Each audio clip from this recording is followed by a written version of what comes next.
नमस्कार बच्चों, मैथा डिजिटल क्लास में आपका स्वागत है। हम आपका 10वीं पाठ पढ़ रहे थे और पाठ का नाम था सुभाषितानि, सुभाषित रत्नानि। तो हमने पाठ परिचय और एक आध श्लोक पढ़ लिया था। आज हम आगे के श्लोक पढ़ते हैं। प्रारंभ से फर्स्ट से शुरू करते हैं हम, प्रथम श्लोक से ही। उच्चारण पहले।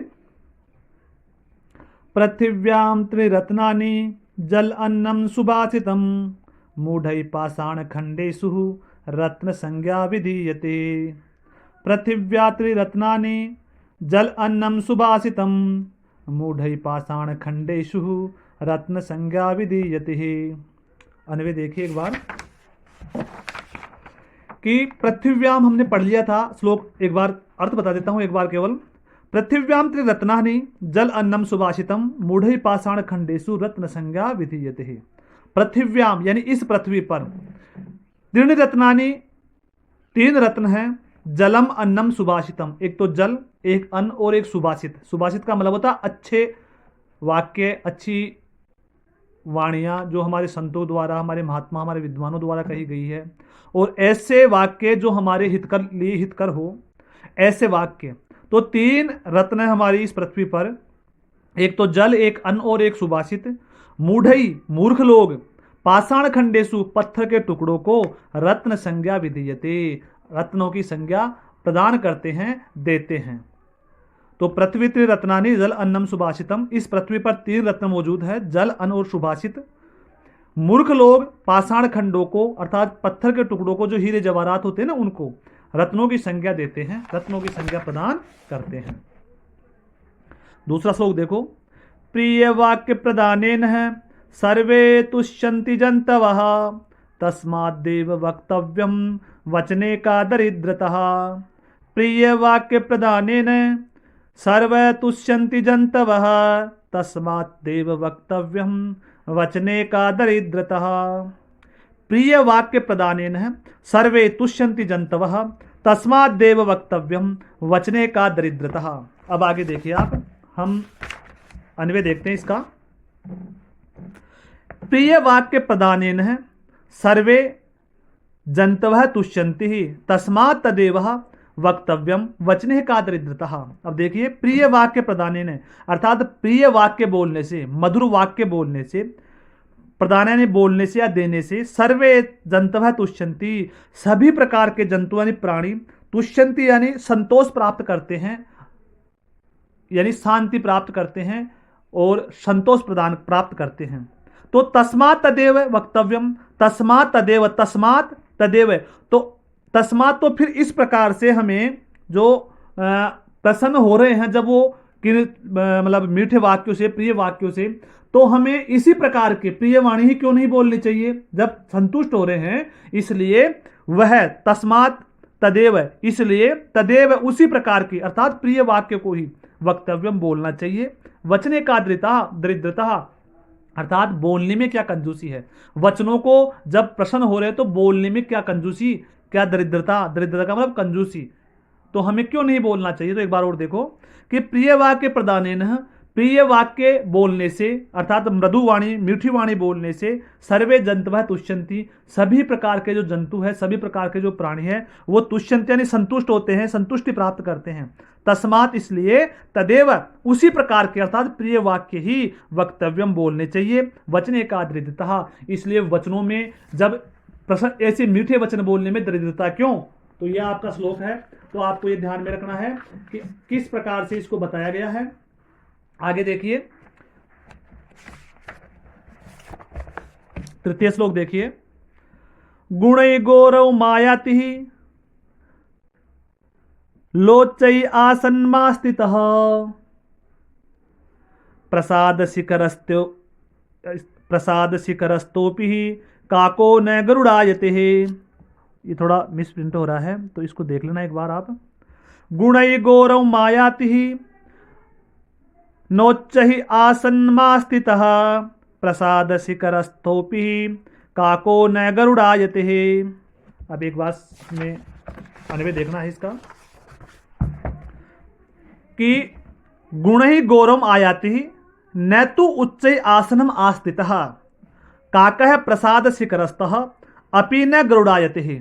अर्थात देखो अन्वय है इसमें, श्लोक में देखो एक बात दे रखा है कि गुणै गौरव मायाति न उच्च आसनम आस्थितः प्रसाद शिखरस्तो अपि काको न गरुड़ायते। एक बार देखिए आगे कि गुणै गौरव आयाति, गुण यानी गुणों से, गौरव आयाति गौरव प्राप्त होता है, गुरुता यानी बड़प्पन प्राप्त होता है, आता है। न तो उच्च आसनम आस्थित, न कि उच्च ऊंचे आसनम आसन पर आस्थित है बैठने पर। अर्थात मनुष्य के अंदर गुण ही गौरव आयाति, गुणों के कारण से, गुणों क्या होते हैं व्यक्ति के अंदर जो गुण होते हैं ना स्थित, जो उसका मीठा बोलना, दूसरों का हित कर वचन समझना, तो इस प्रकार के गुणों से गौरवम आयाति, गौरव का मतलब बड़प्पन, बड़ा होता है ना व्यक्ति, तो वो आता है। न तो उच्च आसन आस्थित है, न कि ऊंचे आसन पर बैठने से। जन काकय प्रसाद शिखरस्तः, काकय यानी कौवा, प्रसाद यानी महल की, शिखरस्त ऊपर वाली चोटी पर यानी शिखर के ऊपर बैठने पर, अपि न गरुड़ायते, बैठने पर भी न गरुड़ायते, गरुड़ नहीं बन जाता है। अर्थात ऊपर अगर जाकर के कौवा शिखर पे बैठ गया है, महल की चोटी के ऊपर बैठ गया, शिखर के ऊपर जाके बैठ गया है, तो वो क्या नहीं बन जाता है, वो गरुड़ नहीं बनता है, वो कौवा का कौवा ही रहता है।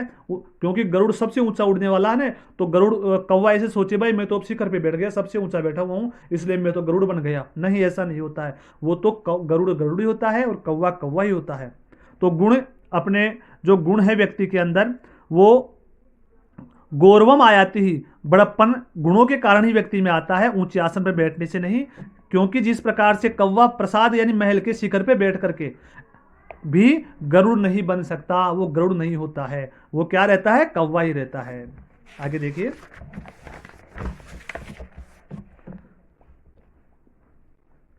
पात्रा पात्र विवेकोस्ति धेनुपन्न गयो इव तृणात् संजायते क्षीर, क्षीरात् संजायते विषम। पात्रा पात्र विवेकोस्ति धेनुपन्न गयो इव तृणात् संजायते क्षीर, क्षीरात् संजायते विषम।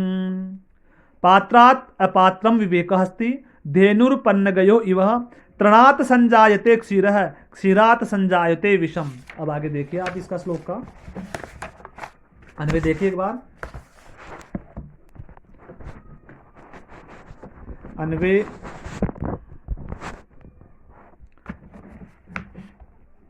चतुर्थ का देखो, पात्रः पात्र विवेकः धेनुपन्न गयो इव अस्ति तृणात् क्षीरम संजायते, क्षीरात् विषम संजायते। अब आप देखिए आगे इसमें कि इसमें क्या कहना चाह रहा है कि पात्रः पात्र विवेकः धेनुपन्न गयो इव अस्ति तृणात् क्षीरम संजायते, क्षीरात् विषम संजायते। अर्थात पात्रः पात्र विवेकः, पात्र का मतलब होता है सुपात्र और अपात्र का मतलब होता है कुपात्र। अब देखो इसमें पात्र पात्र में पात्र और अपात्र संधि हो रही है, दीर्घ संधि यहां पे है ना, तो पात्र और अपात्र है दोनों। तो पात्र का मतलब होता है सुयोग्य, सुपात्र, अच्छा कोई पात्र हो ग्रहण करने वाला, और एक कुपात्र। सुपात्र और कुपात्र, सुपात्र और कुपात्र। विवेक है धेनुपन्न गयो इव अस्ति, विवेक यानी उनकी समझदारी या उनका जो ज्ञान है वह धेनु पन्न गयो, धेनुर अपंग गयो, धेनु यानी एक तो गाय, और पन्न गयो यानी सर्प। पन्न गयो का मतलब क्या हो गया, धेनु पन्न गयो गो सर्पयो तुल्य, अर्थात गो और गाय और सांप के तुल्य। धेनु का मतलब गाय होगा, पन्न का मतलब हो गया सर्प, इनके इव अस्ति समान है। तृणात् क्षीरम संजायते, तृणात्, तृणात् का मतलब क्या हो गया, घास से इत्यादि से। क्षीरम संजायते, क्षीर का मतलब होता है दूध, क्षीर का मतलब क्या हो गया, दूध। संजायते बनता है, और क्षीरात विषम संजायते, और दूध से, क्षीरात का मतलब हो गया दूध से, विषम संजायते विष बनता है। अब देखो यानी गाय क्या खाती है, घास खाती है, तृणम, तृण का मतलब है घास, क्षीरम यानी दूध, संजायते बनता है। तो गाय घास खा करके भी क्या प्रदान करती है, दूध प्रदान करती है। और जो सांप होता है वो क्षीरात विषम संजायते, क्षीर का मतलब होता है मतलब उसको जहर कह सकते हैं हम। तो क्षीरात विषम, सॉरी, दूध से विषम संजायते, दूध पीने से विष बनता है। तो गाय तो घास खा करके भी दूध दे रही है, लेकिन सर्प दूध को पीकर भी क्या बना रहा है, जहर बना रहा है। तो इसलिए पात्र और अपात्र का विवेक जो ज्ञान है, जो उसकी समझदारी है, वो गाय धेनुर पन्नयोगेव स्त्री, धेनु और सर्प के समान होती है।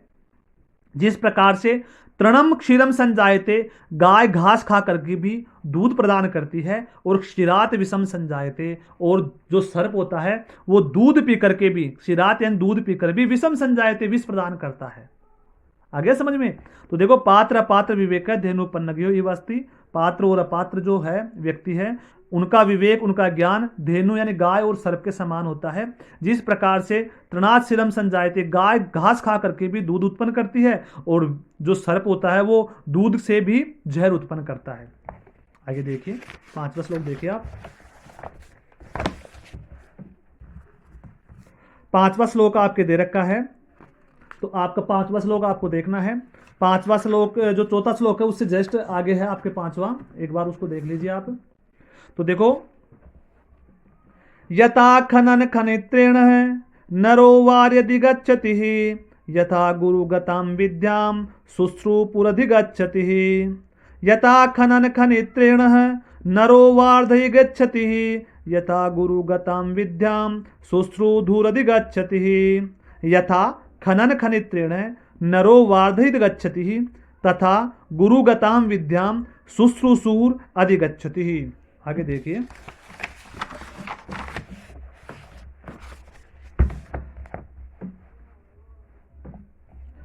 यथा, अन्वय देख रहे इसका, यथा नरः खनित्रेण खननं वारी अधिगच्छति, तथा शुश्रूषु गुरुगतां विद्याम अधिगच्छति।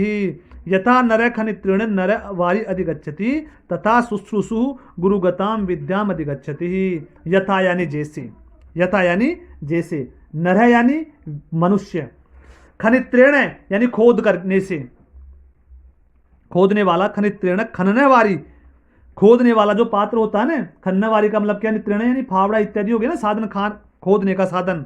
खनने वारी, खनन यानी खनिज इत्यादि, और वारी यानी जल, है ना। तो यथा जैसे नरह मनुष्य है, खनित्रेण खनन करने वाला पात्र, फावड़ा इत्यादि हो गया, कुदाल इत्यादि, खनन है खोद करके, वारी अधिगच्छति, वारी का मतलब होता है पानी, वारी का मतलब क्या होता है, पानी, और खनित्रेण फावड़ा खोदने का पात्र, खोदने का पात्र। तो खनन है वारी अधिगच्छति, खनन करके, खोद करके, वारी यानी जल को, अधिगच्छति प्राप्त करता है। जिस प्रकार से मनुष्य खोदने वाले पात्र से अर्थात फावड़े से खोद करके जल को प्राप्त करता, अधिगच्छति प्राप्त करना, तथा वैसे ही शुश्रूषु, शुश्रूषु का मतलब क्या हो गया आपके यहाँ पे, शुश्रूषु का मतलब सुनना और समझना, शुश्रू का मतलब क्या हो गया, सुनना और समझना। गुरुगताम विद्याम अधिगच्छति, गुरुगताम, गुरुगताम का मतलब क्या हो गया, गुरु में विद्यमान,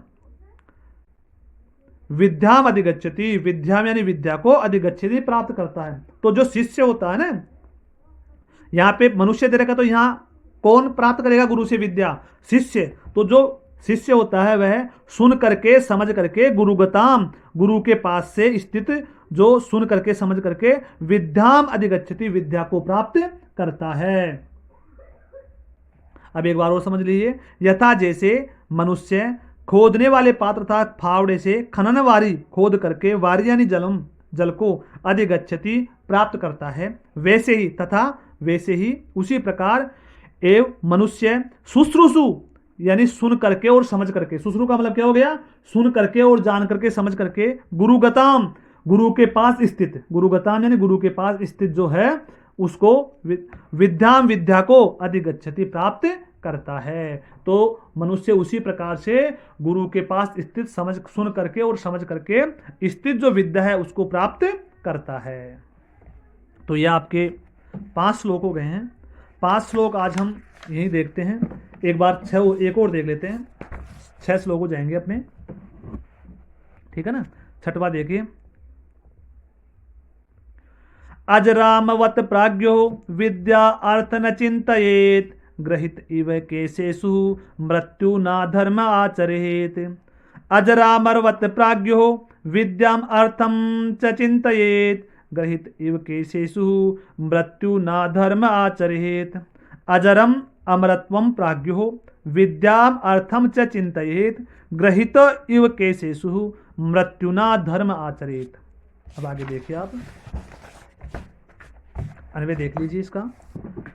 प्राज्ञ अजरामरवत विद्याम अर्थम च चिंतयेत मृत्युनः केशेषु ग्रहित इव धर्मम आचरेत। प्राज्ञ अजरामरवत विद्याम अर्थम च चिंतयेत मृत्युना केशेषु ग्रहितः इव धर्मम आचरेत। अब आप देखिए यहाँ पे जो है वो क्या कहा जा रहा है।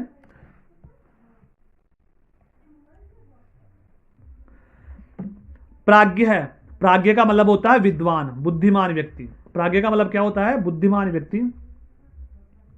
अजरम अमरवत, अजर और अमरवत, अजर और अमरवत, अमरवत का मतलब बिना मरने वाला। अजर यानी जो ना ही कभी अजर हो, अमर हो, यानी ऐसा स्वयं को अजर अमर। विद्याम अर्थम, विद्याम यानी विद्या को, यानी जो है उसको। अर्थम च चिंतयेत, अर्थम, अर्थम का मतलब क्या हो गया? धन। तो च चिंतयेत, इनके बारे में सोचना चाहिए। अर्थात विद्वान मनुष्य को स्वयं को अजर अमर मानकर विद्या और धन के बारे में सोचना चाहिए। अब क्या क्या कह रहा है कि प्राज्ञ बुद्धिमान व्यक्ति अजरम अमरवत, अजर और अमरवत मान करके, यानी स्वयं को ऐसा माने कि मैं अजर हूं, अमर हूं, ऐसा मान करके विद्याम अर्थम से चिंतित, विद्या और अर्थ यानी धन के बारे में चिंतित विचार करना चाहिए। यानी मनुष्य को, व्यक्ति को स्वयं को अजर अमर मान करके विद्या और धन के बारे में विचार करना चाहिए। मृत्युनान कैसे सुग्रहिता, मृत्युनान का मतलब क्या हो गया? मृत्युनान यानी मृत्यु दरवाजे पे खड़ी है। आप ऐसे मान लो कि मृत्यु कहां है? दरवाजे पे खड़ी है। तो ऐसा कैसेसु ग्रहिता, और कैसेसु ग्रहिता अर्थात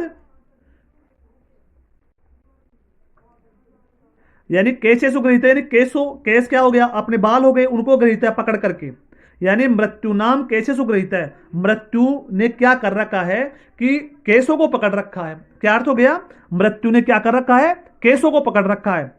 यानी ऐसी स्थिति आ गई है कि बस मृत्यु खींचने वाली है उसको। इस प्रकार धर्मम आचरित, और ऐसा मान करके धर्मम आचरित, अपने धर्म का आचरण करना चाहिए। कि व्यक्ति का बिल्कुल भी भरोसा नहीं है, ज्यादा समय नहीं है उसके पास, उसको मृत्यु ने पकड़ रखा है, ऐसा मान करके किसका आचरण करना चाहिए? धर्म का आचरण करना चाहिए। धर्म करना चाहिए व्यक्ति को, और धार्मिक कार्य करने चाहिए।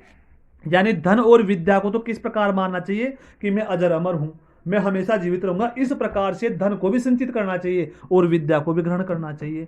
और धर्म का आचरण किस प्रकार करना चाहिए कि बस मृत्यु ने तो मेरे बाल पकड़ रखे हैं, मेरा तो पास में आगे खड़ी है, कभी मृत्यु हो सकती है। तो इस प्रकार मान करके व्यक्ति को धर्म का आचरण करना चाहिए।